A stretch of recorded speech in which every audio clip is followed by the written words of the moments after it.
ময়মনসিংহের গফরগাঁওয়ে আমগাছে ফুটবল দল ব্রাজিলের পতাকা টানাতে গিয়ে বিদ্যুৎস্পট হয়ে মাহিম শেখ নামের এক কিশোরের মৃত্যু হয়েছে গত ১৯ জুন শুক্রবার দুপুরে।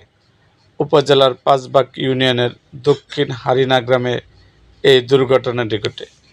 নিহত ফাহিম শেখ ওই গ্রামের বাসিন্দা নয়ন শেখের ছেলে।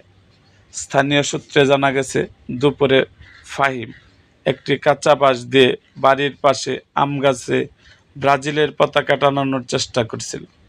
এ সময় অসাবধানবশত কাঁচা বাঁশটি পাশের থাকা বৈদ্যুতিক তারের উপর পড়ে যায়।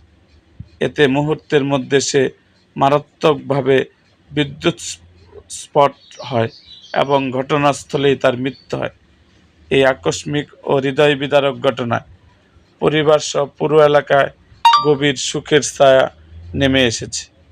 এরকম আরও ভিডিও পেতে এবং রাজনৈতিক অঙ্গনের নানা ঘটনা ও ইতিহাস জানতে আমাদের মুক্তাগাছার ইতিহাস মিডিয়া ইউটিউব চ্যানেলটিকে সাবস্ক্রাইব করুন এবং পাশে থাকা বেল আইকনটি বাজিয়ে দিন।